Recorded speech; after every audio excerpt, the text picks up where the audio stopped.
Assalamualaikum warahmatullahi wabarakatuh. Perkenalkan, nama saya Torik. Di sini saya akan menjelaskan materi tentang ekonomi pembangunan. Yang pertama yaitu materi tentang dualisme dalam pembangunan.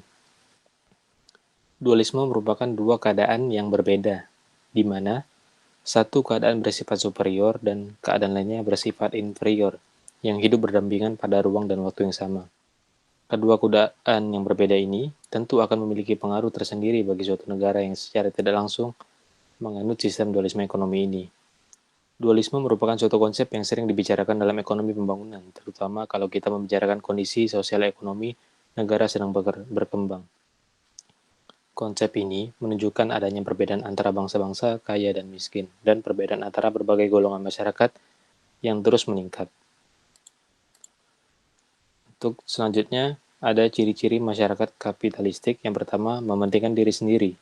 Setiap individu memiliki kebebasan penuh dalam bersaing bisnis dengan menggunakan berbagai metode untuk memperoleh keuntungan sebanyak-banyaknya, di mana semua aktivitas ekonomi dan sosial dilakukan sepenuhnya untuk kepentingan diri sendiri. Yang kedua, ada penjaminan atas hak milik perseorangan.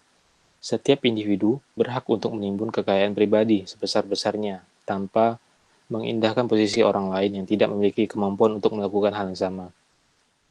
Yang ketiga, memberikan kebebasan penuh. Kapitalisme memberikan kebebasan penuh terhadap setiap orang yang untuk melakukan aktivitas ekonomi. Campur tangan negara dalam aktivitas ekonomi dibatasi hanya sebagai penyedia fasilitas, maka semua orang dapat menjamin aktivitas ekonominya dengan lancar. 4. Persaingan bebas. Sistem kapitalisme juga memungkinkan persaingan antar pelaku ekonominya di masyarakat.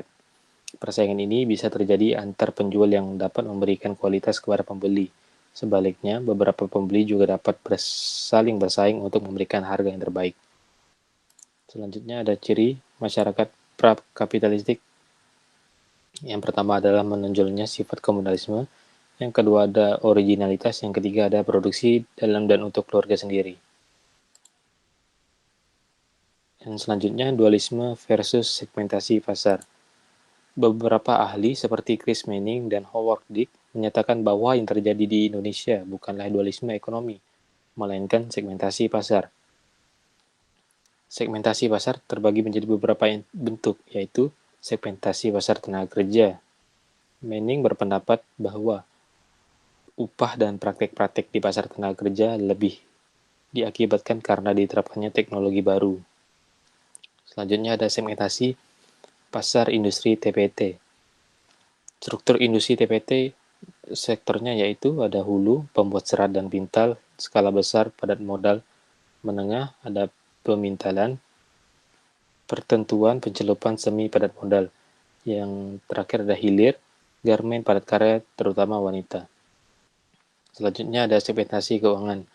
Sektor modern lebih memiliki akses ke lembaga keuangan dan mudah memperoleh modal yang lebih besar dengan bunga yang rendah daripada sektor tradisional.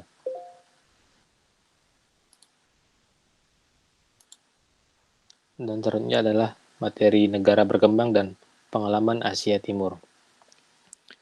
Menurut Simon Kuznets, negara berkembang adalah suatu negara yang menunjukkan ketidakmampuan dalam menyediakan kebutuhan hidup yang layak bagi penduduknya, yang sehingga kondisi ini menimbulkan kemiskinan dan kemelaratan. Negara HPAS atau High Performing Asian Economics adalah negara-negara di Asia yang memiliki tingkat pertumbuhan tinggi terdiri dari Jepang, Singapura, Hong Kong, Korea, Taiwan, Thailand, Malaysia, dan Indonesia. Untuk ciri-ciri negara berkembang dan HPAS tadi, ciri negara berkembang yang pertama adalah tingkat pendapatan per kapita yang rendah. Pendapatan per kapita menengah ke bawah, sehingga masyarakat terbilang masih belum mencapai kategori sejahtera. Yang kedua, ada impor lebih besar daripada ekspor. Impor dilakukan saat suatu negara mengalami keterbatasan teknologi dan keahlian, sehingga membutuhkan barang-barang impor. Dengan adanya impor, berarti negara harus mengeluarkan uang yang tidak sedikit. Yang ketiga, ada tingkat pendapatan pendidikan yang rendah. Rendahnya tingkat pendidikan seringkali sebanding dengan tingginya laju pertumbuhan penduduk mempengaruhi pendapatan per kapita sebuah negara.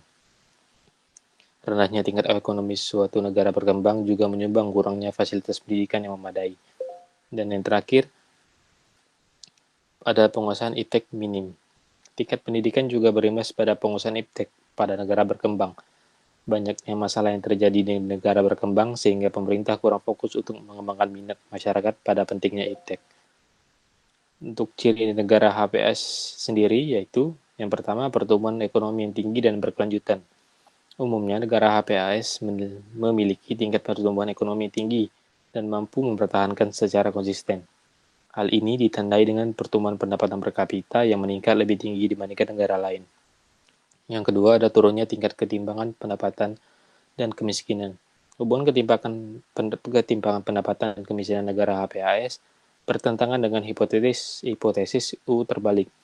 Hipotesis ini menyatakan bahwa pada tahap awal pertumbuhan ekonomi atau ketika pembangunan dimulai, distribusi pendapatan cenderung memburuk atau tidak merata, namun pada tahap selanjutnya, distribusi pendapatan akan membaik atau semakin merata. Yang ketiga, ada sektor pertanian yang dinamis. Perkembangan perekonomian suatu negara biasanya diikuti dengan turunnya peranan sektor pertanian, tetapi bukan berarti mengalami stagnasi atau kemunduran. Yang keempat, ada kenaikan ekspor. Selanjutnya, hal-hal penting dalam pembangunan ekonomi di negara sedang berkembang dan Asia. Yang pertama ada outward-looking strategi, prioritas pemerintah untuk pengembangan ekonominya dikelola dengan defisit anggaran yang kecil dan inflasi rendah, dipengaruhi oleh faktor pasar. Yang kedua ada tingkat investasi dan tabungan.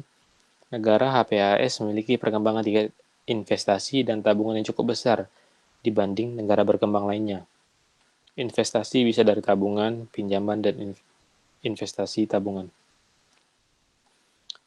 Yang ketiga ada pengembangan sumber daya manusia, yaitu dilakukan dengan cara pendidikan formal dan pendidikan non-formal.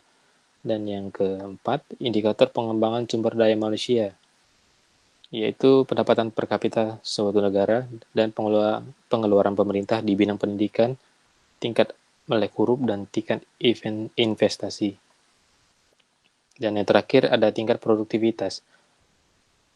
Produktivitas ialah seberapa efektif dan efisiennya tingkat keluaran barang dan jasa untuk setiap masukan indikator yang umum, yaitu GNP per kapita dan GDP per kapita. Sekian yang dapat saya sampaikan. Mohon maaf apabila ada kesalahan kata. Saya akhiri. Assalamualaikum warahmatullahi wabarakatuh.